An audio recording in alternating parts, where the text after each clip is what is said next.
आपण देवता उपासना बघतो आहोत। त्या देवता उपासनेमध्ये काल बहुतेक सगळा विषय आपण पाहिलेला आहे, त्याचा थोडक्यात परामर्श घेऊन आपण पुढे जाऊ। देवता उपासनेमध्ये एक गोष्ट आहे की विष्णूचा भक्त म्हणतो की विष्णू हे दैवत श्रेष्ठ आहे, शिवाचा भक्त म्हणतो की शिव हे दैवत श्रेष्ठ आहे, गणेश भक्त म्हणतो की गणेश हे दैवत श्रेष्ठ आहे। ज्याचं त्याचं उपास्य दैवत ज्याला त्याला श्रेष्ठ आहे आणि ते सर्व श्रेष्ठ आहे। आणि त्यामुळे अशी किती नावं सांगावीत, शक्ती सांगावी म्हणजे देवी सांगावी, सूर्य म्हणावा, अशा अनेक देवतांचा विचार करत आपण गेलो तर ते दैवत त्यांना श्रेष्ठ आहे। आणि नुसतं श्रेष्ठ आहे असं नाही, ते म्हणतात गणेश म्हणजे ब्रह्म आहे, विष्णू म्हणजे ब्रह्म आहे, शिव म्हणजे ब्रह्म आहे, सूर्य म्हणजे ब्रह्म आहे।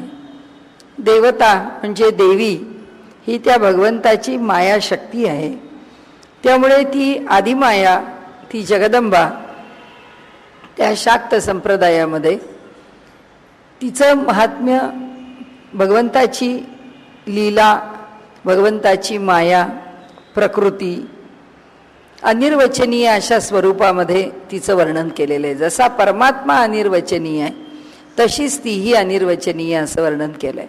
त्यामुळे देवी भक्त आहे तो देवीच्या ठिकाणीच त्याची भक्ती रुजू करतो। त्याला ब्रह्मा, देवी हे ब्रह्म आहे असं तो म्हणत नाही, तो असं म्हणतो माझी देवी ही त्या ब्रह्माची माया आहे, ही त्या ब्रह्माची पूर्णपणाने हे जग निर्माण करणारी शक्ती आहे, तीच ब्रह्माचं सामर्थ्य आहे, तीच ब्रह्माला आविष्काराला आणणारी आहे आणि तीच सर्व काही आहे। आणि त्यामुळे प्रत्येक भक्त आपापल्या दैवताला ब्रह्म आणि श्रेष्ठ असंच म्हणतो।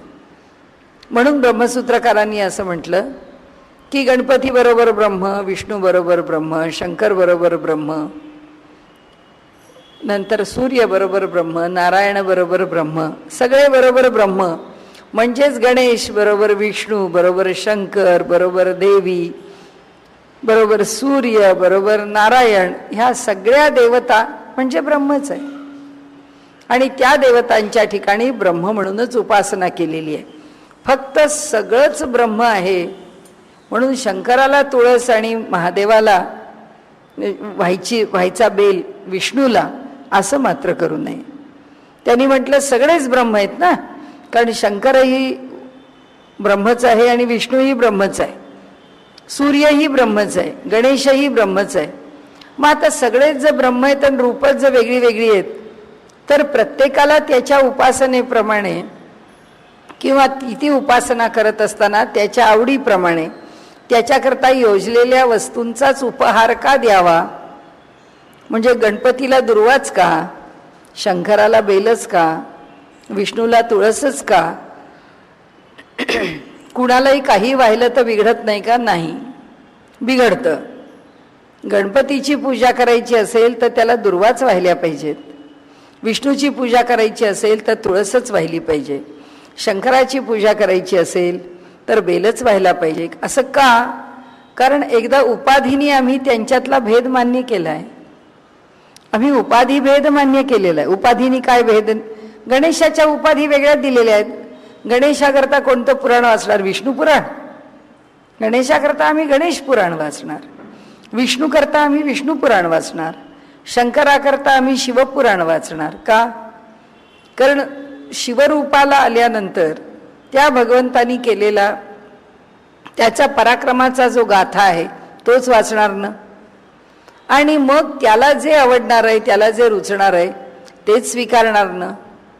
आणि म्हणून जेव्हा उपाधी आली तेव्हा जसं मानवाला स्त्री आहे, पुरुष आहे, हा जसा भेद आहे, जसा मानवाच्या ठिकाणी त्याच्या आवडीनिवडीनी भेद आहे, तसा देवदेवता आम्ही उपाधीने आमच्याकरता निर्माण केल्या तर त्या देवदेवतांच्या आवडी आम्हाला सांभाळाव्या लागतील। आता याच्याकरता देवदेवता पण सोडा, पण एक उदाहरण आपण घेतलं की गायत्रीची उपासना आहे, सूर्य उपासना आहे, आणि या सूर्य उपासनेमध्ये, गायत्रीच्या उपासनेमध्ये असं म्हटलेलं आहे की ती उपासना सुद्धा त्रिविध करता येते। म्हणजे सात्विक, राजसिक आणि तामसिक. कशा करता येते? तर आमची लहान मुलं आहेत, त्या लहान मुलांनी गायत्री उपासनेमधून सामर्थ्य प्राप्त करावं. तर ते सामर्थ्य त्यांना प्राप्त व्हावं, तर प्रत्येकाला कोणत्या प्रकारच्या सामर्थ्याची आवश्यकता आहे? समजा एखादं मूल अत्यंत चंचल आहे, त्या मुलाकडे स्थैर्य अजिबात नाही, त्या मुलांनी गायत्रीची उपासना करताना त्यांनी तमोगुणाकरता जी उपासना सांगितली आहे ती करावी. एखादं मूल एका जागेवर बसलं की हलतच नाही, महान आळशी आहे, त्याला कंटाळा आहे सगळ्याचा, त्या मुलांनी उपासना कशी करावी? त्यांनी राजसिक उपासना करावी. आणि बाकीच्या सर्वसामान्य मनुष्याला काही मिळवायचं नाही आहे असं, त्यांनी त्याची सात्विक उपासना करावी. मग सात्विक उपासना करावी म्हणजे काय करावं? राजसिक करावी म्हणजे काय करावं? तामसिक करावी म्हणजे काय करावं? त्याचं पण विधिविधान सांगितलेलं आहे. गायत्री महात्म्य सांगताना त्यांनी असं म्हटलंय की तामसिक उपासना करताना आसन लोकरीचं घ्यावं, ते लाल रंगाचं घ्यावं. गायत्रीचं यंत्र असेल किंवा गायत्रीची प्रतिमा असेल तर त्या यंत्राला किंवा त्या प्रतिमेला तांबड्या रंगाचं फूल व्हावं. आणि ज्या माळेनी गायत्रीचा जप करायचा आहे ती माळ रुद्राक्षाची घ्यावी. ही तामसिक उपासना सांगितली. राजसिक उपासना सांगितली. त्या उपासनेत सांगितलं गायत्रीला पिवळं फूल व्हावं, आसन रेशमी घ्यावं, तिला चंदनाचा टिळा लावावा आणि हातामध्ये माळ शक्य असेल तर चंदनाची घ्यावी, नाहीतर पुत्रवंतीची घ्यावी आणि त्या माळेनी जप करावा. म्हणजे त्याची राजसिक उपासना होते. सात्विक उपासना आहे. सात्विक उपासना करताना आसन शुभ्र पांढरं सुती असावं, देवाला वाहिलं जाणारं फूल पांढरं असावं म्हणजे गायत्रीला. नंतर ज्या माळेनी जप करायचा आहे ती माळ तुळशीची असावी, तिला नैवेद्य सुद्धा स्वच्छ पांढरा खिरीचा म्हणजे कोणत्याही पांढऱ्या वस्तूचा नैवेद्य दाखवावा वगैरे वगैरे. आता ही एकच गायत्रीची उपासना आहे ना, मग तरी सुद्धा त्रिविध का केली? एक सात्विक केली, एक राजसिक केली, एक तामसिक. बरं, हे कुणी वाटलं म्हणून केली का? नाही. आपण जर गायत्री परिवार किंवा गायत्री तपोभूमी मथुरा यांची सगळी जर प्रकाशनं वाचलीत आणि त्यांचा जो गायत्री आश्रम आहे परिवाराचा हरिद्वारचा, त्या आश्रमात गेलात आणि गायत्रीवरचे उपलब्ध असलेले खंड बघितलेत तर नुसती शास्त्रचर्चा नाही आहे त्याच्यामध्ये. त्यांनी त्यामध्ये जिथे त्यांचा प्रेस आहे गायत्री तपोभूमी मथुरा, तिथे त्यांचं जे सगळं प्रकाशन आहे ते सगळं प्रकाशन स्टॅटिस्टिकल डेटा घेऊन केलेलं आहे. त्यांनी आपल्याकडे गायत्रीची ही उपासना फलदायी कशी होते का, त्याचे हे भिन्न भिन्न परिणाम जाणवतात का, असे मुलांचे 50-50 गट करून त्यांच्यावर वर्षभर प्रयोग करून त्या उपासनेचे जे परिणाम आहेत अनुभवाला आलेले ते त्यांनी नोंदलेले. आपल्यासारख्या लोकांचे तर हजारो नाही 10,000 त्याचा अनुभव नोंदलेला आहे. पण हा जो वेगळा वेगळा उपासनेचा भाग आहे ना, हे असं केल्याने काय होतं आणि हे असं न केल्याने काय होतं असं नाही. उपासना आम्ही करायला लागलो तर विष्णूला प्रिय तुळस आहे, एक तरी तुळशीचं पान त्याला व्हायला मिळालं तर बरं. आम्हाला दुर्वा रोज आम्हाला 21 दुर्वा नाही वाहता येणार. नियमच असा करायचा की गणपतीला एकच दुर्वा वाहीन. भरमसाठ मोठा नियम करून तो नियम रोज मोडत बसण्यापेक्षा कमीत कमी नियम करून त्या नियमाचं पालन करावं. पण ही जी उपासना आहे सगुणाची, ती सगुणाची उपासना सगुणच आहे. म्हणजे देवाला आम्हाला रोज जमत नाही म्हणून फक्त हळदी कुंकू अक्षत वाहणार आणि निरांजन आणि आमचा दिवा तेलाचा असेल तो लावणार आणि काहीतरी नैवेद्य दाखवणार, एवढी आमची पंचोपचार पूजा रोज होते. याचा अर्थ देवाची षोडशोपचार पूजा करू नये असं नाही. किंबहुना ज्याला शक्य आहे त्यांनी रोज देवाची षोडशोपचार पूजा करावी. मग या कर्मकांडात अडकावं का? पुढे सूत्र आहे, त्यांनी सांगितलंय की मार्ग अनेक आहेत, पण आम्हाला साधना करताना आम्ही योगमार्गाने जातो म्हणजे काय फक्त योगाचाच अभ्यास करतो? आम्ही भक्ती मार्गाची उपासना करतो म्हणजे काय फक्त भक्तीच करतो? कर्ममार्गाची उपासना करणारे वैदिक आहेत ते काय फक्त यज्ञकर्मच करतात असं नाही आहे म्हणाले. या सगळ्या उपासना ज्या आहेत, हे सगळे जे साधन मार्ग आहेत, त्याचा थोडा थोडा थोडा थोडा अंतर्भाव हा आपल्या सामान्य साधनेमध्ये होतोच होतो. त्याचा समन्वय इथे घातलेला आहे, त्याचा समन्वय केला आहे की भक्तीने उपासना करायची आहे, पण त्याच्याबरोबर काय काय अवलंबावं, कर्मातलं काय अवलंबावं. म्हणजे मनुष्य 4 पुस्तकं वाचायला लागला अध्यात्माची, आणि त्या अध्यात्माच्या पुस्तकांमधून जर काही विषय जाणून घ्यायला लागला तर तो पहिली त्याची प्रतिक्रिया व्यक्त करतो, तर आमचा काही त्या कर्मकांडावर विश्वास नाही. कर्मकांडावर विश्वास नाही या वाक्याचा अर्थ काय आहे? कर्मकांडावर विश्वास नाही म्हणजे नाकाने श्वास घेतो याच्यावर विश्वास नाही, तोंडाने जेवतो याच्यावर विश्वास नाही, जेवलेलं अन्न पचतं याच्यावर विश्वास नाही, घरामध्ये एक घर चालवण्याकरता पैसे मिळवून आणायला लागतात त्याच्याकरता श्रम करावे लागतात त्याच्यावर विश्वास नाही. असं कसं होईल? कर्मकांडावर आमचा विश्वास नाही, आपलं कुणीतरी बोललं आम्ही बोललो. अडचण काय असते की मनुष्य अशा काहीतरी समजुती करून घेतो. एक समजूत, दुसरी समजूत, त्याला काय देवाचंच आहे, कसंही केलं तरी चालतं, केव्हाही केलं तरी चालतं, कुठेही केलं तरी चालतं. त्यामुळे सगळ्या दिवसभर आपल्याला आवडणारे सगळे उद्योग करून अंथरुणावरती पडल्यानंतर मग मात्र कुणा श्रेष्ठ पुरुषांची वचनं, त्या श्रेष्ठ संतांच्या उपलब्ध असलेल्या CDs, कॅसेट्स रात्री लावून ठेवायच्या. आम्ही अंथरुणावर झोपलेले, त्यांचं काम आहे त्यांनी आम्हाला ऐकवायचं. आम्हाला झोप लागल्यावर आम्ही झोपणार, ती CD जेव्हा बंद होईल तेव्हा होईल. हे श्रवण आहे? हे काही श्रवण नाही आहे. हा त्या व्यक्तीच्या त्या तत्वज्ञानाचा अपमान आहे की आता आम्हाला झोप लागेपर्यंत काय ऐकायला मिळेल ते ऐकू. आणि असंच आहे की मुलांना जर सांगितलं की विष्णू सहस्रनाम म्हणा नाहीतर रामरक्षा म्हणा, मुलं पहिल्यांदा सांगतात ते टेप करून द्या. ते टेप केलं की ते जिम करत असतात, ते त्यांचं काही वर्कआउट करत असतात, कानात घालून ठेवतात.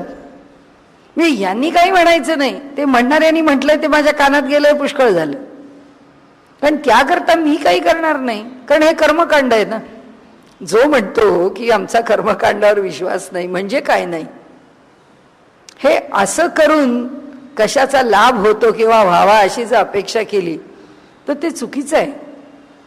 तत्वज्ञानाकडे उपासनेकडे पाहण्याची दृष्टी सुद्धा निकोप आणि आदराची पाहिजे. आमच्या सवडीनी आमच्या सोयीनी आम्हाला वाटतं म्हणून नाही, आमचं आम्ही ओळखलंय. अरे तुमचं तुम्ही ओळखणारे तुम्ही कोण? आमच्या घरच्या देवांची पूजा आम्ही अशीच करणार आहे हे ठरवणारे तुम्ही कोण? देवाला तुम्ही जन्माला घातलं, त्या देवतेच्या उपासनेचे उपचार तुम्ही ठरवले, शास्त्राने ठरवले. आणि जे ठरवले आहेत ते आपल्याला जमत नसेल तर काहीच करू नये, नुसतंच त्याला नमस्कार करावा आणि थांबावं. पण वेडवाकडं कशा करता आणि ते आम्हाला पटत नाही हे म्हणणं कशा करता? म्हणजे मला या दोन्ही गोष्टी कळत नाहीत की काहीतरी केलं पाहिजे म्हणून आम्ही करतो, केलं पाहिजे म्हणून तुमच्यावर कोणी लादलेलं नाही. नसेल करायचं तर करू नका, आणि करायचं असेल तर त्या देवतेची जी अपेक्षा आहे, काय असतं आपल्याला जे स्वच्छ, आपल्याला धाक कशाचा असतो माहिती आहे का? धाक एकाच गोष्टीचा असतो की हे केलं नाही, म्हणजे ऑफिसमध्ये लवकर गेलो नाही वेळेवर तर आपल्याला लेट मार्क घ्यावा लागेल. रजा घेतली तर आपल्या रेकॉर्डमध्ये जर इतकी रजा नको आहे तर त्याचे मिळणारे जे बेनिफिट्स आहेत ते जाणार आहेत, म्हणून आम्ही ती रजा घेत नाही. आम्ही वेळेवर का पोचतो? कारण आम्ही नाही पोचलो तर आमची नोकरी राहणार नाही. त्या नोकरीचं कौतुक आहे का? नोकरीचं कौतुक नाही, मिळणाऱ्या पैशांचं कौतुक, आपल्या लाभाचं कौतुक आहे. तो लाभ आपल्याला झाला पाहिजे. त्या लाभाचा आम्हाला धाक का आहे? त्याचं कारण एकच आहे की त्याचे परिणाम समोरच दिसतात. तो जर धाक नाही मान्य केला तर जे प्राप्त करायचंय ते मिळणार नाही आहे, त्यात माझं नुकसान आहे. पण इथे गणपतीची उपासना केली नाही, आम्ही घरात गणपतीची स्थापना केली, हौसेनी तो देव आणला, मग आपण म्हणतो अहो ते खरं आहे, देवबीव ठेवले खरे, पण कुठं वेळ होतो, कधी पूजा होते कधी होत नाही, कधी जमतं कधी जमत नाही. आम्हाला जमलं तर करतो, नाही जमलं तर राहते. मग आता आम्ही आमच्या बाबतीत करतो का? सकाळी उठल्यापासून रात्रीपर्यंत आम्हाला जेवण खाण सगळं पाहिजे, यातलं काय आम्ही त्यागलंय, काय आम्ही सोडलंय? जमलं तर केलं, नाही तर नाही असं करतो. घरात जेवायला नाही जमलं तर बाहेर 4 ठिकाणी खातो, पण आम्हाला ते सगळं पाहिजे. मग त्याला तिथे बसवलंय, त्याच्याकरता जे करायचं ते आम्ही करायला नको, पण ते आम्ही करत नाही किंवा आम्ही ते टाळतो किंवा आम्हाला त्याचं काही विशेष वाटत नाही. का वाटत नाही? त्याचं कारण एक आहे की तू माझी पूजा केली नाहीस किंवा तू मला आंघोळ घातली नाहीस, तू मला खायला दिलं नाहीस. म्हणून तो तिथे उभा राहून आपल्याला एक चपराक देत नाही किंवा तो आपलं काही बिघडवत नाही, काहीही बिघडवत नाही. आपलं बोलणं तसंच चालू आहे, आपलं ऐकणं तसंच चालू आहे, आपलं हिंडणं तसंच चालू आहे, आपलं फिरणं तसंच चालू आहे, आपली प्रमोशन्स चालू आहेत, आपलं सगळं चालू आहे. आपल्या मते त्याचं करण्या न करण्याने आपल्याला काही फरक पडत नाही, ही जी धारणा आहे. पण ते जे दोष आम्ही घेतो ते दोष आहेत आमच्या कर्मातले, ते आम्हाला ताबडतोब कळत नाहीत म्हणून. पण ते जे दोष आहेत त्या दोषांची फळं आम्हाला भोगावीच लागतात, यानं त्या परीने आम्ही ते भोगतोच. आणि म्हणून उपासना करताना ही उपासना घ्यायची आहे का? आपल्याकडे सगळ्या व्रतांमध्ये लिहिलेलं आहे, उतू नको मातू नको, घेतला वसा टाकू नको. घ्यायचं असेल तर समजून उमजून घे, नसेल घ्यायचं तर करू नको. पण जे करायचं आहे, कारण न करणारा व्रात्य आहे, त्याचे दोष वेगळे आहेत. करायला घेऊन टाळणारा त्याचे दोष वेगळे आहेत. आणि म्हणून हे वरवर दिसत नसलं तरी ते ब्रह्म आहे, त्याची उपासना सगुण म्हणून स्वीकारली आहे. त्या सगुण ब्रह्माची उपासना एकदा करायला घेतल्यानंतर जसा आपल्याकडे आलेला पाहुणा आहे त्याचं आदरातिथ्य योग्य प्रकारे केलं तर तो खुश आहे, नाही केलं तर तो नाराज आहे. तसंच इथे आहे असं समजावं. आणि म्हणून म्हटलं तो आपला बंधू आहे, तो आपला मुलगा आहे, तो आपले वडील आहेत, ती आपली आई आहे, तो आपला मित्र आहे, काहीही मानावं, पण आपल्या घरातल्या देवता या आपल्या बरोबर आहेत, आपल्यासारख्या आहेत आणि त्यांच्याकरता आपल्याला काही करायला पाहिजे, ही धारणा आम्हाला अंतःकरणात ठेवावीच लागेल. आणि म्हणून त्यांनी सांगितलंय की ज्या त्या दैवताचा विचार आम्ही करायलाच पाहिजे. दुसरं असं की ज्या देवतेची आम्ही उपासना करतो त्या देवतेच्या मंदिरामध्ये एकदा तरी जाऊन दर्शन घ्यायला पाहिजे, महिन्याकाठी एकदा तरी. समजा आमचे गणपती उपास्य देवता आहे तर संकष्टी चतुर्थीला तरी जाऊन त्याचं दर्शन घ्यावं. त्याचं कारण आहे की त्याची जो दिवस आहे त्याची नेमलेली जी तिथी आहे त्या तिथीला त्या देवता मंदिराशी वातावरणामधून मिळणारा जो शक्तीचा स्रोत आहे तो प्रत्यक्ष आपल्याला प्राप्त होणार आहे, तो प्रत्यक्ष आपल्याला मिळणार आहे. त्याच्याकरता आपल्याकडे जे ग्रंथ आहेत त्याच्यामधल्या आधाराने आणि अलीकडच्या उदाहरणाच्या आधाराने आपण त्याचा विचार बघू की अपोलो आणि सोयूज ही सगळी यानं अंतराळामध्ये म्हणजे अंतरिक्षामध्ये पाठवली गेली. ती यानं अंतरिक्षामध्ये पाठवताना सगळी अपोलो यानं चतुर्थीला पाठवलेली आहेत आणि सगळी सोयूज यानं एकादशीला पाठवलेली आहे. त्याचं कारण काय आहे की चतुर्थीच्या दिवशी अमेरिकेमधून यान पृथ्वीच्या गुरुत्वाकर्षण कक्षेच्या बाहेर जाणं सोपं होतं आणि रशियामधून यान एकादशीच्या दिवशी बाहेर पडणं सोपं होतं. म्हणून त्यांना तो काल आणि त्या कालाचा महिमा त्यांना कळलाय आणि त्याचा अनुभव त्यांनी घेतलाय की अपोलो 4-5 यानामध्ये जेव्हा बिघाड झाली त्यावेळी ते यान गुरुत्वाकर्षण कक्षेच्या बाहेर त्या चतुर्थीला उडवता आलं नाही आणि त्यामुळे ते बिघाड झालेलं यान आता दुसऱ्या दिवशी उडवलं. चतुर्थीला नाही उडवता आलं, पंचमीला उडवलं. ते गुरुत्वाकर्षण कक्षेच्या बाहेर गेलं नाही, ते समुद्रामध्ये पडलं. म्हणजे निसर्गामध्ये जो असणारा सुसंवाद आहे तो विज्ञानाला सुद्धा मान्य करावा लागतो. तर आमच्या गणेश ही देवता आहे, तिची जो चतुर्थी तिथी आहे. आता हा विषय कशाचा आला? हा विषय भावनेचा नाही आला, हा विषय पूजेच्या तंत्राचा आला. जसं आपली मुलगी 21 वर्षाची झाली की आता 22 वर्षाची झाली की आता लग्नाचं बघायला पाहिजे.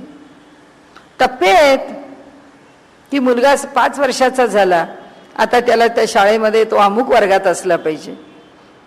2.5 वर्षाचा झाला की त्याला प्ले ग्रुपला घातला पाहिजे.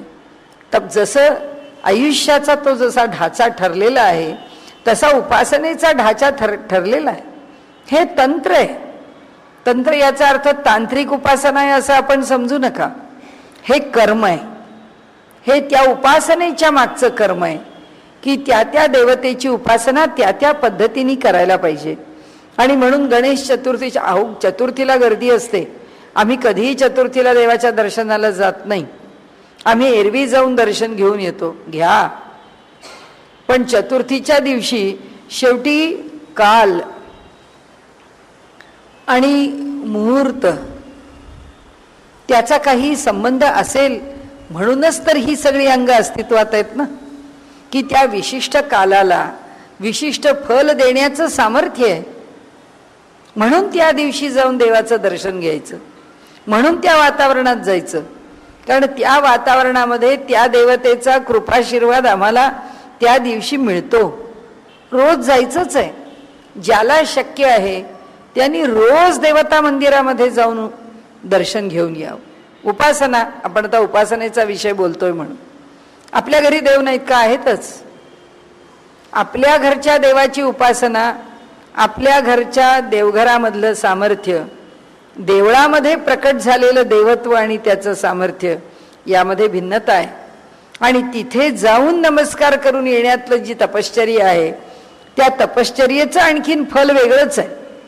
ते पुण्यात्मक फल वेगळं आहे, ते आध्यात्मिक याचा अर्थ मन, बुद्धी, शरीर, अहंकार या सगळ्यावर परिणाम करणारं फल वेगळं आहे. आणि त्यामुळे दुर्दैव असं आहे की बाकीच्या सगळ्या धर्मांमध्ये लोकांचा दिवस ठरलेला आहे की जुम्मा म्हटलं की लोक मशिदीमध्ये जाणार, रविवार म्हटला की माणूस चर्चमध्ये जाणार. हिंदूला इतक्या देवता आणि इतके मुहूर्त आहेत की तो कोणत्याच दिवशी देवता मंदिरात जाणार नाही. कारण तो म्हणतो कोणत्या दिवशी जायचं, या देवाचं ते, त्या देवाचं ते. कुणी सांगितलं की सगळ्या देवांच्या सगळ्या तिथ्या तुला सांभाळायला सांगितले? असो, सांगण्याचा हेतू एकच आहे की जगभरामध्ये आमचा जो कालनिर्णय आहे, आणखीन एक ह्या सगळ्या उपासनेचं आणखीन एक सूत्र की आम्ही नेहमी म्हणतो की कर्मधर्म संयोगाने असं घडलं. याचा अर्थ काय की आम्ही कर्म करतो. रोज जो काही आमचा व्यवहार आहे ते कर्मच आहे. सकाळी उठलो, स्वयंपाक केला, आंघोळ केली, आमचं आवरलं, जे काही आमचं स्वतःचं दैनंदिन दिनचर्या आम्ही ठरवली आहे ती नेटाने पार पाडणं हे आमचं कर्म आहे. या कर्माचं फल मिळतं का? मिळतं. पण या कर्माला जर धर्म जोडला, या कर्माला धर्म म्हणजे काय? ज्याच्यामुळे ते कर्म अधिक चांगल्या तऱ्हेने धारण केलं जातं. धारणात धर्म मिथ्याहू, जो धारण करतो तो धर्म आहे. आणि त्यामुळे कर्माला धर्म जोडलं म्हणजे कोणतं कर्म आहे? कर्म जर आपलं आंघोळीचं असेल तर अभ्यंग केलं, साधी गोष्ट आहे की अंगाला तेल लावावं आंघोळीच्या आधी 5 मिनिटं आणि अंघोळ करावी.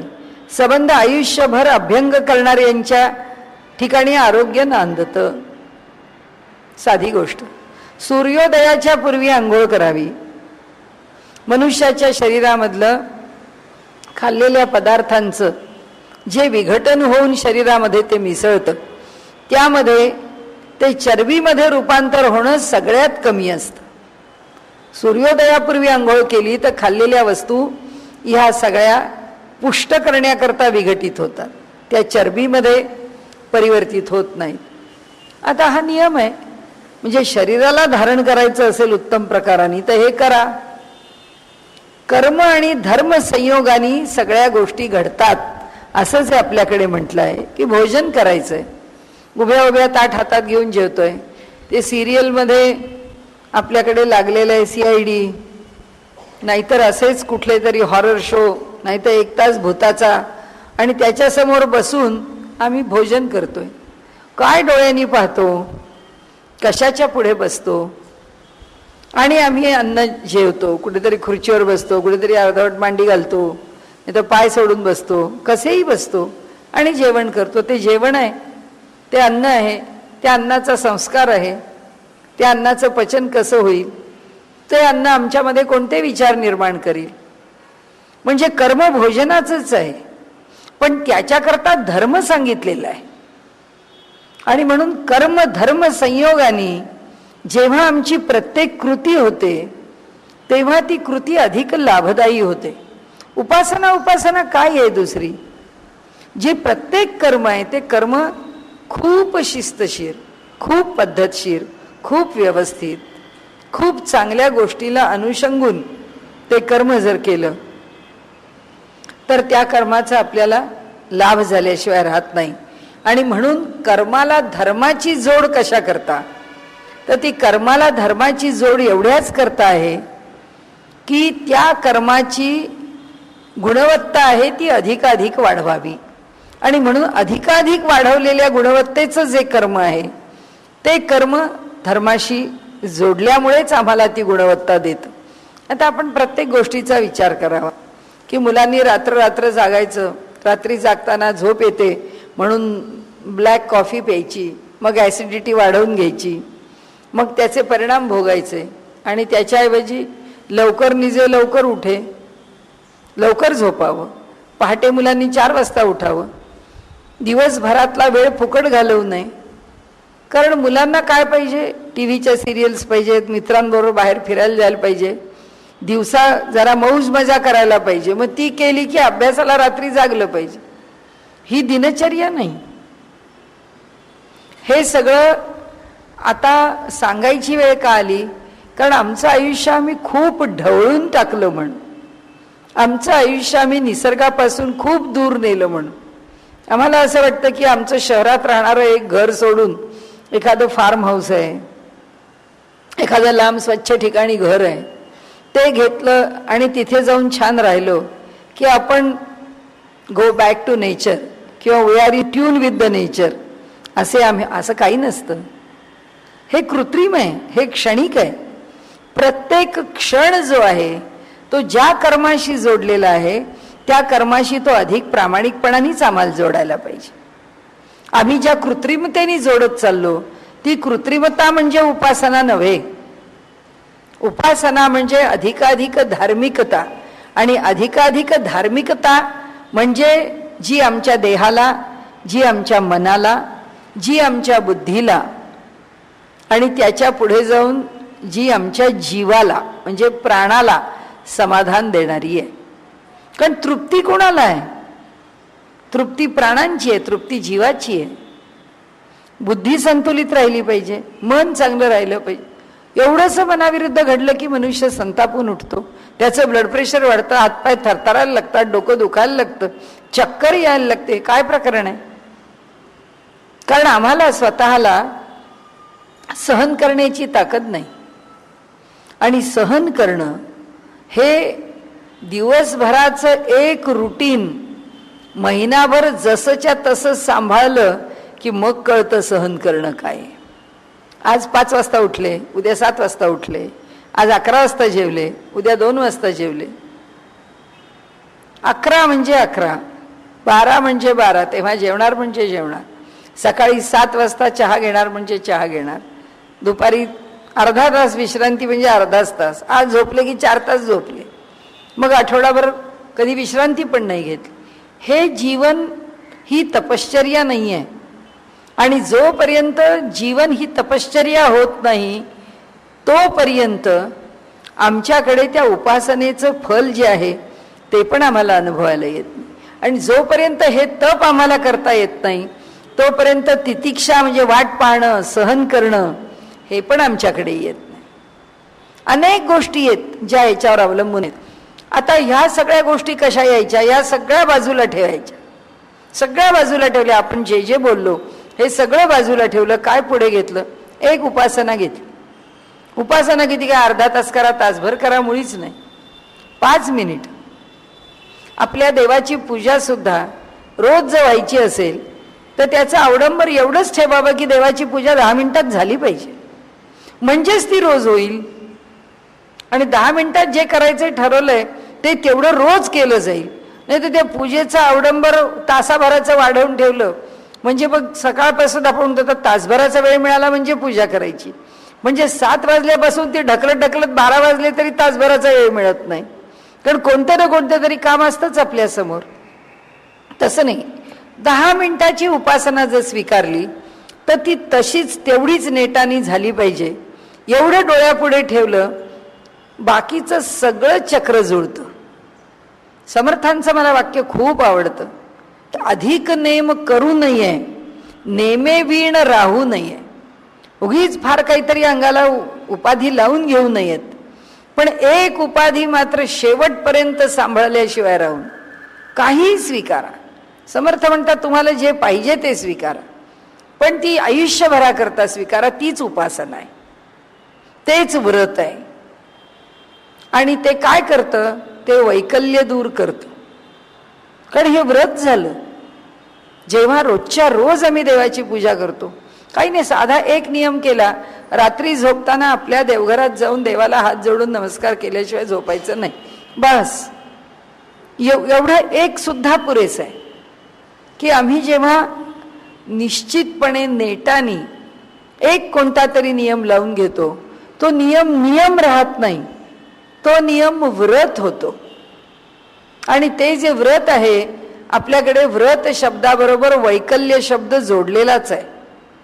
व्रत वैकल्य असंच म्हणतो आपण, ते जोड शब्द आहेत. का? कारण जे केल्याने वैकल्य म्हणजे वैगुण्य दूर होतं, उणीव दूर होते, कमतरता दूर होते, आमच्याकडे जे नाही ते आम्हाला प्राप्त होतं, म्हणून ते व्रत वैकल्य आहे. म्हणून कोणतीही गोष्ट, म्हणून आपण म्हटलं ना की 1 महिनाभर आपलं दैनंदिन, आपल्या शब्दात रुटीन किंवा आपली दिनचर्या जर आपण शिस्तीतच सांभाळायची ठरवली तर आपण महिन्याभरात किती शिकतो बघा. आपण एक ठरवूनच टाकायचं की हे यावेळी झालंच पाहिजे. बँकेची कामं आहेत मी याच वेळात करीन, बाहेरची कामं मी याच वेळात करीन, आणि ह्या सगळ्या वेळा सांभाळीन. 1 महिनाभर सांभाळायला जर गेलो आम्ही आमचं रुटीन, आमची दिनचर्या, तर आम्हाला समजतं की हे किती अवघड आहे. आणि पूर्वीच्या काळच्या लोकांचं कटाक्ष असे की 12:30 म्हणजे 12:30ला जेवण झालंच पाहिजे, अमक्या इतक्या वाजता हे केलं म्हणजे ते केलंच पाहिजे, सूर्यास्ताला अमुक झालं पाहिजे म्हणजे झालंच पाहिजे. पुण्यामधले मागच्या पिढीतले वैदिक जे विनायक भट्ट घैसास भारतभर फिरले, खूप खूप प्रमाणामध्ये ईश्वराची उपासना केली. म्हणजे एका ऋग्वेदाचं अध्ययन करण्याकरता किंवा त्याचा पाठ पारायण करण्याकरता जवळजवळ 40-40 दिवस बसावं लागतं, तेव्हा ते पारायण होतं. त्यांनी केवळ दुर्वांच्या रसावर राहून पारायण केलेलं. 40-40 दिवस दुर्वांचा रस फक्त. गणेश उपासक आहे. पण धारणा नेहमी माझे सद्गुरू म्हणत असत की हिमालय में पाव नहीं चलते, हिम्मत चलती है. तसं आहे की दैनंदिन जीवनामध्ये उपासना जर आम्हाला चालवायची असेल तर उपासनेमधलं कर्मकांड चालत नाही, उपासनेतलं कर्मकांड आम्हाला काही देत नाही. उपासनेच्या मागे असणारे आमचे जे परिश्रम आहेत त्याच्या मागची जी निष्ठा आहे ती निष्ठा काम करते की हे झालंच पाहिजे, मग ते कोणत्याही परिस्थितीत झालं पाहिजे.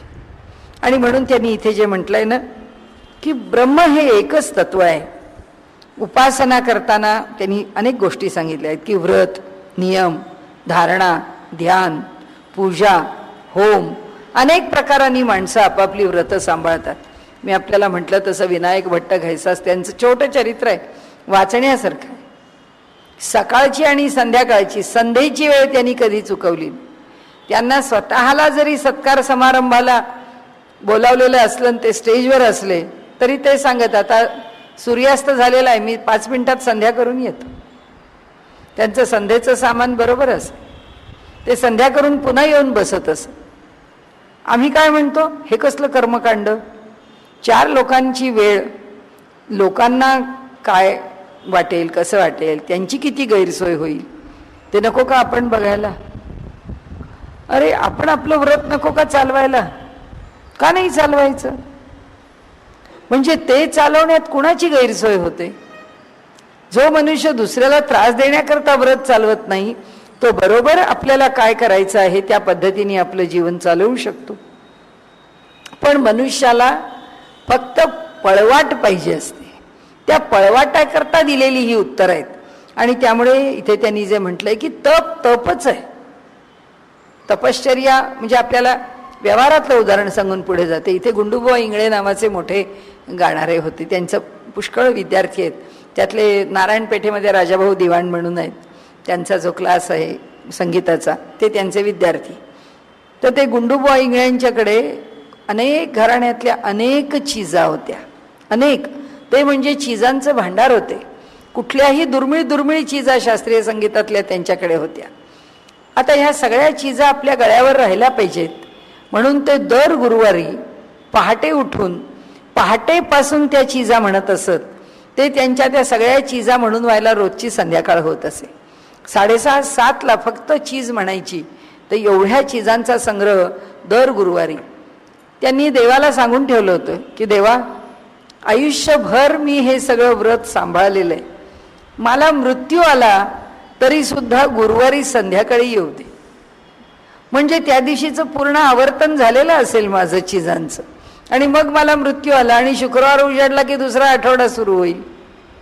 त्यापेक्षा पुढचा गुरुवार येण्याच्या आधी माझ्या गुरुवारच्या चीजा म्हणून झाल्या की मला मृत्यू येऊ दे. आणि खरंच त्यांना जो मृत्यू आला तो गुरुवारी काहीही झालेलं नव्हतं. गुरुवारी सबंध दिवसभर चीजा म्हणून झाल्या. संध्याकाळपर्यंत शेवटची चीज त्यांना काय म्हणायची असेल ती म्हटली आणि त्यानंतर 15-20 मिनिटामध्ये त्यांनी देह ठेवला. कुठलं क्षेत्र आहे, पण उपासना कशाची आहे? नादब्रह्माची उपासना आहे. नादालाच ब्रह्म मानून केलेली उपासना आहे. दुसरं सोनोपंत दांडेकरांचं उदाहरण आहे. सोनोपंत दांडेकर आजारी पडले आणि फाटकांच्या हॉस्पिटलमध्ये होते. सगळ्या वारकऱ्यांना वाटलं ज्यांनी वारी एवढी सुस्थिर केली, ज्यांनी वारी सगळ्या लोकांच्या मध्ये नेऊन पोचवली, त्या सोनोपंतांची आता वारी चुकणार. आषाढी एकादशी पोचू शकले नाहीत विठोबाकडे. हॉस्पिटलमध्ये आता रुग्णालयात असलेला मनुष्य आता काय होईल? म्हणजे मामांचा वारीचा नेम चुकला. सगळ्यांना मोठं वाईट वाटलं की आता काय होईल, काय होईल. पण आश्चर्य असं आहे की मामांनी देह गुरुपौर्णिमेच्या दिवशी ठेवला. आणि वारकऱ्यांच्या मध्ये अशी धारणा आहे की ज्याला वारीला एकादशीला पांडुरंगाकडे जाता येत नाही त्यांनी पौर्णिमेपर्यंत जाऊन दर्शन घ्यावं. मामा पौर्णिमेला त्यांनी देह ठेवला. त्या वर्षाची त्यांची वारी चुकली नाही, ते भगवंताकडेच गेले निघून. प्रत्येकाचा नियम तो चालवतो, पण तो चालवण्याकरता दृढता आम्ही धरली पाहिजे. हा जो भाव आहे हा भाव सामंजस्याचा आहे, हा भाव समजुतीचा आहे. पण उपनिषदांनी काय केलंय? उपनिषदांनी वेगवेगळ्या प्रकारांनी आम्हाला त्या देवतेच्या विषयी वर्णन करून त्याचे गुण सांगितलेत. ते गुण सांगताना ते म्हणतात की परमात्म्याला कुठे भजावं? अग्नीत पाहावं. अग्नीच्या इतकं शुद्ध मुख कुणाचंच नाही, त्यामुळे अग्नी इतका शुद्ध कुणी नाही. आणि म्हणून अग्नीची उपासना करा. परमात्म्याला अग्नी समजा. कुणी छांदोग्यामध्ये तर अनेक विद्या आहेत, त्याच्याबद्दल काय सांगावं. कठोपनिषदामध्ये ईश्वराच्या भयानी सगळी सृष्टी चालते, तर तुला पण त्याचा धाक असू दे म्हणून आपल्याला धाक घातलाय. लोक म्हणतील की आम्हाला भीती दाखवतात. भीती नाही दाखवत, कारण प्रत्येक प्रकाराने आपल्याला ते मानावं लागतं की ईश्वराची उपासना करताना मी कसं कठोरपणे राहिलं पाहिजे. म्हणून म्हटलं सामंजस्याचा भाव पहिला, पण तो जर टिकत नसेल तर धाकच धरावा लागतो की नाही हे झालंच पाहिजे. तो मला काय करील, तो मला त्याची काय शिक्षा देईल, त्या धाकानी कर. उपनिषद म्हणतात भियादेयम श्रियादेयम रियादेयम. त्यांनी सांगितलं दान देत राहा, पण कसं दे, भिवून दे, मनापासून दे, जितकं जमेल तितकं दे, तुझ्या परिस्थितीप्रमाणे दे. आणि यातलं काहीच नाही वाटलं तर निदान लाज वाटून तरी दे. शेवटचं लाज वाटते, सगळे देतात. म्हणजे एखाद्याला द्यायचंच नसलं तर तिथे तबकामध्ये जेव्हा आरतीला ओवाळून घेतल्यानंतर ते आरती ओवाळून त्याच्यावरून पैसे टाकावे, ही आपली एक चांगली पद्धती आहे. तो ओवाळून पैसे टाकायचे नाही तर निदान तो कृती तरी करतो.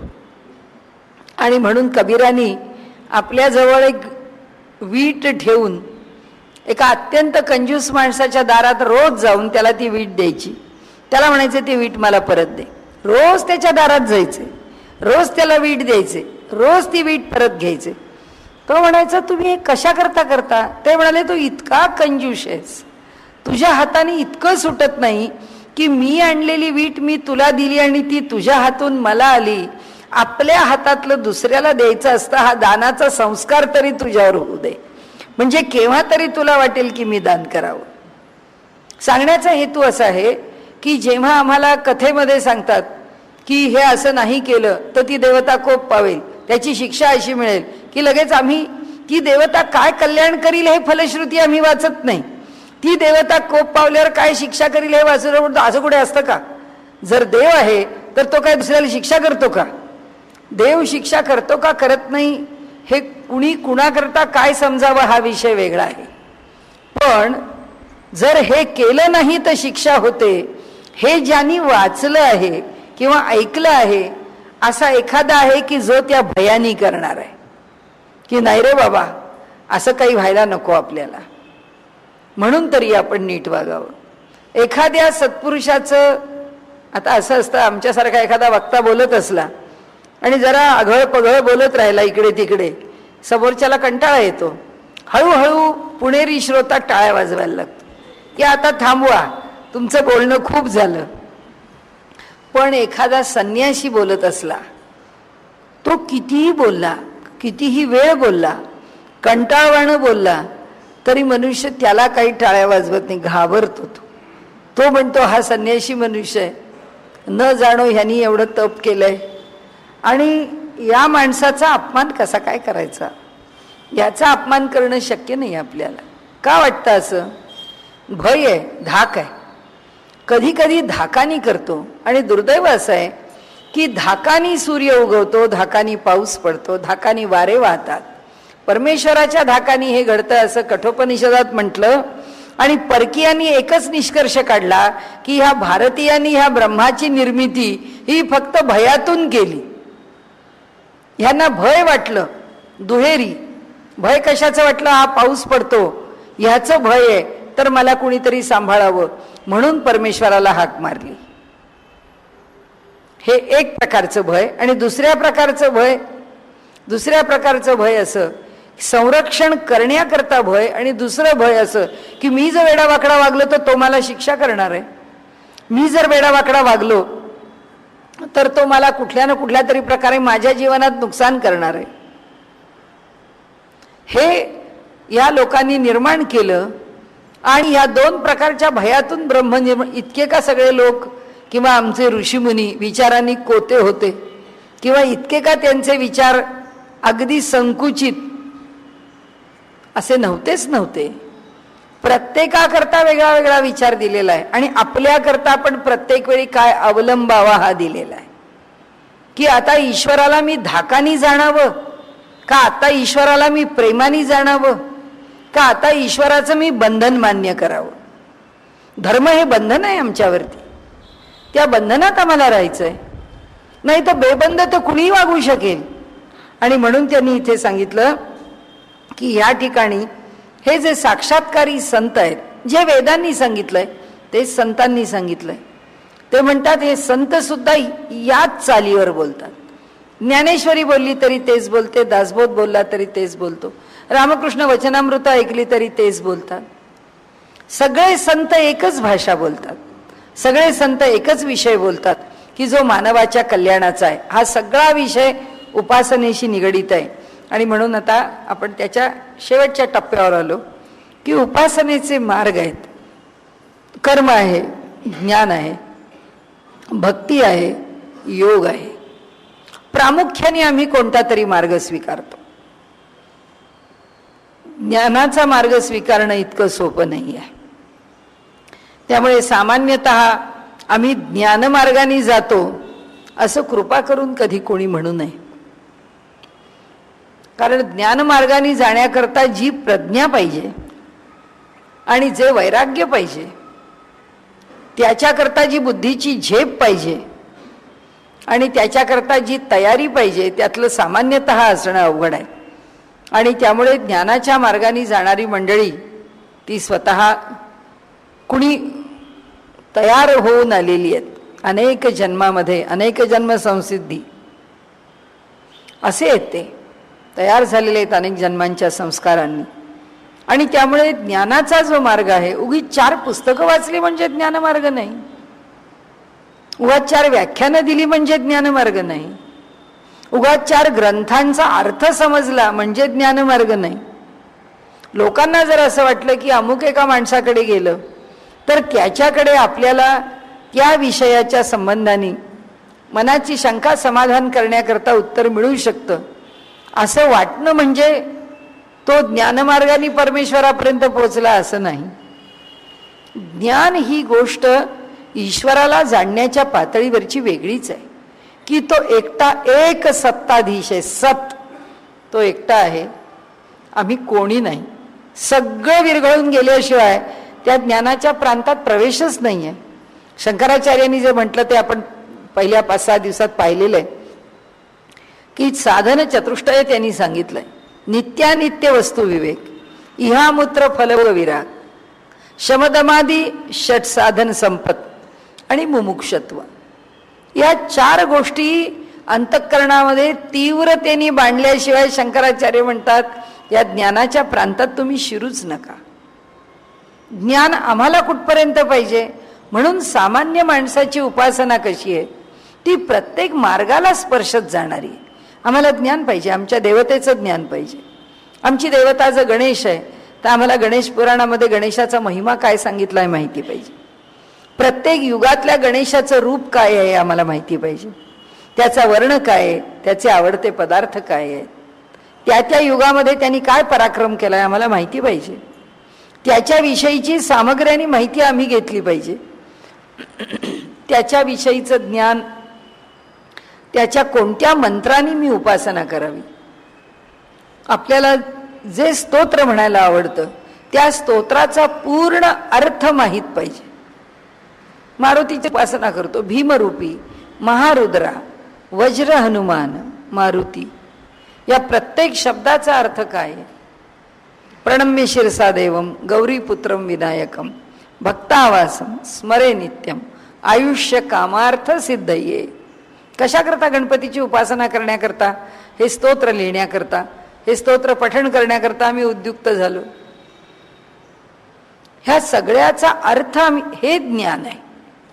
त्याचं आम्ही सामग्री, त्याची व्रत कोणती, त्याची उपासना कशी करावी, रोज त्याचं स्मरण कसं करावं, या सगळ्यातून त्याचं प्रेम वाढतं, त्या देवतेविषयीची ओढ वाढते. म्हणून हे ज्ञान आहे. दुसरा मार्ग कर्माचा आहे, त्याच्याकरता कर्म आहे. झाडाचं फूल तोडताना ते देवाकरता तोडायचंय, त्याच्या आवडीचं तोडायचंय, त्याला वेळेत व्हायचंय, ते वाहताना त्याला काहीतरी सांगायचंय. शेवटी डायलॉग कोणाशी, संभाषण कोणाशी, त्याच्याशीच आहे की त्यालाच सांगायचं की बाबा हे फूल इतकं सुंदर आहे, झाडावर झाडावर किती चांगलं दिसत होतं, पण ते तूच निर्माण केलेलं आहेस. तवैव वस्तू गोविंद तुभ्यमेव समर्प्यते. तुझंच तुला अर्पण करण्याकरता तोडलंय, माझ्याकरता नाही. त्यामुळे मी ते तुला अर्पण करतो. तुला आवडलं का? तुला मी दिलेला नैवेद्य तू स्वीकारला का? आम्हाला आहे कुठे वेळ? आम्ही घड्याळाकडे बघतो, भरा भरा भरा एकदा पूजा करतो, एकात एक 2-4 गोष्टी उरकतो, बाहेर पडतो. त्याने सांगितलं कर्म इतकं सोपं नाही आहे, कर्म अवघड आहे. आणि आमचा कर्मकांडावर विश्वास नाही या बोलण्याला त्याहून अर्थ नाही. आपण जर संध्याकाळची इथली आरती बघितली तरी सुद्धा आपल्याला कळेल की ती आरती कशी ओवाळली जाते, ते फूल कसं ठेवलं जातं. बॉडी लँग्वेज समजते आपल्याला की काय आदर आहे त्याच्यामधला. शिकण्यासारखं आहे. स्वर ऐकला तर आपल्याला समजतं की त्या स्वराला कुठे कठोरपणच नाही. किती मार्दव आहे, किती कोमलता आहे, किती वाढवू तितकी थोडी आहे. ती कोमलता ऐकून आमच्यासारखा दगड विरघळतो तर भगवंत नाही विरघळणार. असं आहे त्या उपासनेमध्ये. त्या कर्माला किती सुंदर करावं, किती सुंदर करावं आमच्या हातात आहे. आणि त्यामुळे त्यांनी असं म्हटलंय, आणि आपण कधीही मनामध्ये कर्म हे कांड आहे, कर्मकांड थोतांड आहे असं कधी मनात आणू नये. कर्मकांडात आनंद आहे, प्रत्येक कर्मात आनंद आहे. उलट म्हणावं, जे जे कर्म मला करावं लागतंय ते मी आनंदानेच करीन आणि ते आनंदानेच व्हावं. हे सगळं उपासनेबद्दल चाललंय. हे सगळे साधना मार्ग आहेत उपासने करता. त्यातलं ज्ञान, त्यातलं कर्म, त्यातली भक्ती. भक्ती ही तर गोष्ट तुकाराम महाराजांनी म्हटलंय तसं की सर्व कळा शिकवोनी येती, परिप्रेम कळा शिकवोनी न ये. प्रेम कळा शिकवण्याकरता किंवा प्रेमाची कला शिकवायला कोणती शाळा नाही, कोणतं विद्यापीठ नाही, कोणता मार्ग नाही, किंवा असा जप केला, अशी साधना केली, ज्ञानेश्वरीची 10 पारायणं केली की ज्ञानेश्वर महाराजांच्या बद्दल 100% प्रेम निर्माण होईल, असं काही गणित नाही. 100 पारायणं केली तरी सुद्धा 5% तरी प्रेम निर्माण होईल का? होईल, नाही तर होणार नाही. कारण आमच्यासारखा माणूस पारायणं करत जर हिंडतच राहिला तर जसा घरामधल्या कामामध्ये मनुष्याचं रुटीन यांत्रिक आहे, यांत्रिकपणाने पारायण करील तर 100 काय 1000 पारायणं झाली तरी सुद्धा काही फरक पडणार. कशाला ज्ञानेश्वरीला भिडतो? आणि त्यामुळे भक्तीने जे करायचं आहे, भक्ती उत्पन्न होऊ शकत नाही. होऊ शकत नाही म्हणजे अशी काही केल्याने उत्पन्न होते असं नाही. तिच्याकरता आपल्या ठिकाणी प्रयत्न पाहिजे. आणि म्हणून त्यांनी आपल्याला असं म्हटलंय, काहीतरी ऐकलं, काहीतरी वाचलं आणि भक्ती उत्पन्न झाली. म्हणाले त्या क्षणापुरती उत्पन्न होते, त्या क्षणापुरतं प्रेम उत्पन्न होतं, मन भारावतं. पण ते जे भारावले पण आहे ते भारावले पण आम्हाला टिकवता आलं पाहिजे. ते आम्ही टिकवत नाही. मुलांसारखं आहे आमचं शाळेतल्या. मी तर याला लोकल ॲनेस्थेशियाच म्हणते की आम्ही पूजा करतो तो अर्ध्या तासाचा लोकल ॲनेस्थेशिया आहे. आम्ही एखादा धर्मग्रंथ वाचतो तो तासभराचा लोकल ॲनेस्थेशिया आहे. धर्मग्रंथ वाचेपर्यंत असं वाटतं की कशा करता या जगामध्ये आपण या प्रपंचात पडलो, इतक्या सगळ्या उपाधी लावून घेतल्या, काही नको, या सगळ्या उपाधी नको. आपण सगळं किती रमलो असतो ह्याच्यामध्ये, ह्याच्याशिवाय आपण दुसरं काही केलं नसतं. आणि तो ग्रंथ बंद करून ठेवून दिला बासनात बांधून आणि बाहेर आलो की मग काय गरम चहा पाहिजे, मग आता भूक लागली आहे काहीतरी खायला. सगळे आपल्या आपल्या उपाधी सुरू होतात. मनुष्य त्या उपाधीमध्ये गुंतून जातो. त्याचा जो ठसा आहे, त्यांनी असं म्हटलंय की भक्तीचा ठसा आमच्या हृदयावर उमटला पाहिजे. तो ठसा हृदयावर उमटण्याकरता काय व्हायला पाहिजे? जे जे वाचतो आहे त्याच्याबरोबर अंतःकरण त्या मेणासारखं वितळत गेलं पाहिजे.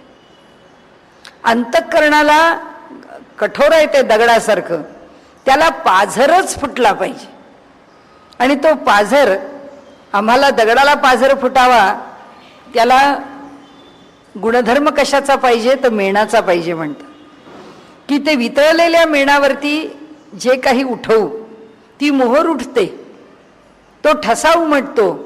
तसा आमचं अंतःकरण जर विरघळलं ते कर्म करताना, म्हणजे कर्माची महती आहे की कर्म करत असताना अंतःकरणामध्ये जर प्रेम उत्पन्न झालं आणि त्यांनी जर अंतःकरण पिघळलं किंवा ते जर अंतःकरण द्रवलं, तर त्या द्रवलेल्या अंतःकरणामध्ये जी ईश्वराची मोहर उठते ती अशी रोज मोहर उठत गेली तर ती कायम होत जाते. तर अंतःकरणामध्ये प्रेम उत्पन्न होतं. आणि म्हणून भक्तिशास्त्राचं पहिलं सूत्र आहे की अंतःकरण द्रवलंच पाहिजे. म्हणजे अंतःकरण द्रवित होणे ही त्याची पहिली पायरी आहे. आणि अंतःकरण द्रवण्याकरता मनातल्या मनात भक्ती करून द्रवत नाही, त्याला कर्माची जोड लागते. कर्माची जोड प्रभावी केव्हा होते? जेव्हा त्या दैवताबद्दल आमच्या अंतःकरणामध्ये पूर्ण भान असतं. विष्णू सहस्रनाम म्हणतो 1000 नावं आहेत. 1000 नावं घेताना ओम विश्वम विष्णुर वषटकारो हे म्हणत असताना सुद्धा आपल्याला कळत जातं की त्याची कशी आहेत नावं. त्या नावाबरोबर त्या नावाचा अर्थ आमच्या अंतःकरणात ठसतच गेला पाहिजे. तो ठसत गेला तर ते विष्णू सहस्रनाम म्हटल्याचा आनंद आहे. विष्णू सहस्रनामाचे अभ्यासक श्रेष्ठ अधिकारी पुरुष असं सांगतात की एकदा त्या नामामध्ये मन रंगलं तर ओम विश्वम विष्णुर वषटकारो इथंच समाधी लागते. 3-3 दिवस त्या नामातली समाधीच उतरत नाही. ही भक्तीची परिणत स्थिती आहे. सगुणाची भक्ती करताना त्याच्यात रंगून जाणं. आपल्याला रामकृष्णांचं चरित्र माहिती आहे. कालीमातेच्या समोर बसले की कालीमातेला फुलं व्हायची आहेत, स्मरण राहत नाही, आपल्याच डोक्यावर वाहून घेतली जातात. भावावेश आहे, भावावस्था आहे, प्राप्त झाली आहे. कारण का? तिच्याशिवाय दुसरं काही दिसत नाही.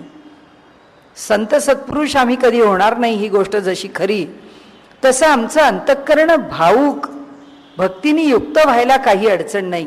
हे उपासनेमध्ये आम्हाला सांगितलं जातं. हा भक्ती योग नाही, ही उपासना आहे. उपासना सांगते याच्याच बरोबर योग करा. आम्हाला ती सांगते योगाची 4 अंग तर आम्ही करू शकतो.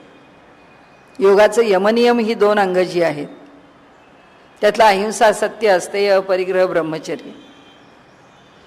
सहसा कुणाला दुखावू नये, फार संग्रहाचा सहसा विचार करू नये, खोटं शक्यतो बोलू नये.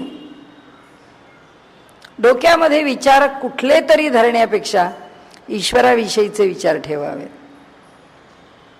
आणि आपल्याकडून आपण जे जे शक्य आहे त्यामध्ये अहिंसा, सत्य, अस्तेय, दुसऱ्याच्या कोणाच्याही वस्तूची अभिलाषा आपल्या अंतःकरणात निर्माण होईल.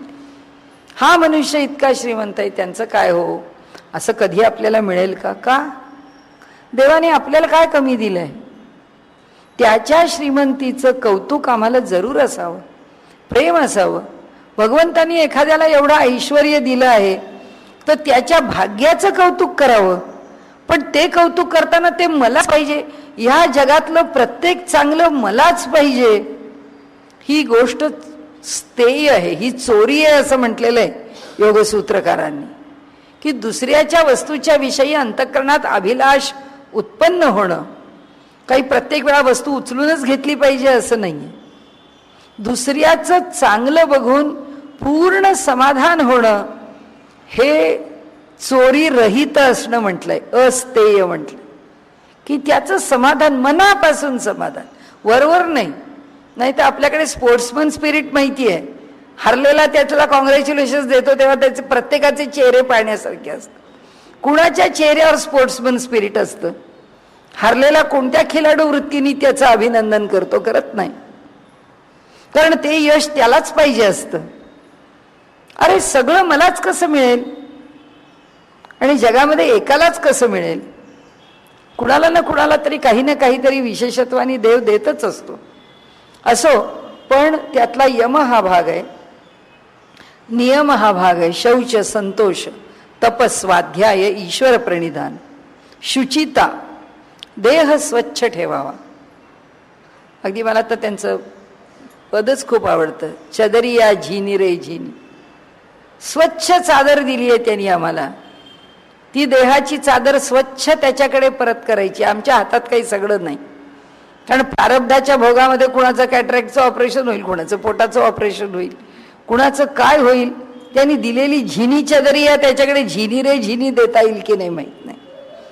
पण जी जशी आहे ती अधिकाधिक शुद्ध ठेवण्याचा तर प्रयत्न आम्ही करू शकतो. शरीराने शुद्ध व्हावं, मनाने शुद्ध व्हावं, बुद्धीने शुद्ध व्हावं, विचारांनी अधिकाधिक स्वच्छ होत जावं, जळमट नाही निर्माण करू. योगसूत्रकार सांगतात आम्हाला, शुची म्हणजे शुचिता, शौच संतोष आणि कायम समाधान असावं. कायम जे मिळेल त्यात समाधान.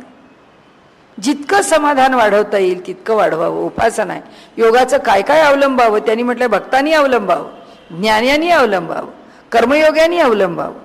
आपल्याला तर उपासना करणाऱ्याला हे चारही मार्ग स्पर्शावेत असंच सांगतात ब्रह्मसूत्रकार.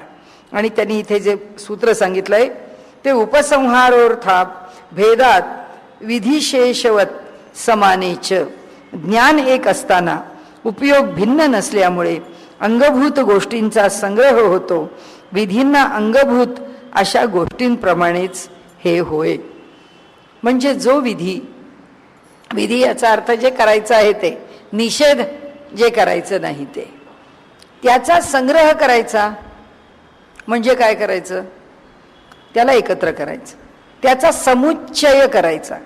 दोन शब्द बोलून आता विषय आपण संपवू. हा विषय उद्याला पुढे घेऊ. समुच्चय आणि समन्वय अशा दोन गोष्टी आहेत. समुच्चय म्हणजे ज्ञानातलं काय, जे जसं घ्यायचंय तसं घेतलं. कर्मातलं काय, जे जसं घ्यायचं तसं घेतलं. भक्तीतलं काय, जे जसं आहे तसं घेतलं. योगातलं काय, जे जसं आहे तसं घेतलं. हा समुच्चय आहे. जसं आपण संग्रह म्हणतो ना, की या दुकानातून ते घेतलं, त्या दुकानातून ते घेतलं, त्या दुकानातून ते घेतलं, या दुकानातून हे घेतलं, प्रत्येक गोष्ट घेतली. आणि समन्वय म्हणजे काय, समन्वय म्हणजे ह्या सगळ्या दुकानातल्या 10 गोष्टींची आपल्याला आवश्यकता आहे का, ह्या सगळ्या 10चा लाभ होणार असं आपण एक काहीतरी करूया, 1 किंवा 2 किंवा 3. तो समन्वय आहे. की समन्वयाने देवाची पूजा करतो. इथे आपण थांबूया की पूजा हा समन्वय आहे आणि पूजेचं साहित्य हा समुच्चय आहे. पूजा करण्याकरता साहित्य गोळा करतो तो समुच्चय आहे. आणि प्रत्यक्ष जी पूजा होते ती पूजा हा समन्वय. कशा कशाचा समन्वय, कर्म, योग, ज्ञान, भक्ती. त्याचा आपण विचार उद्या करू.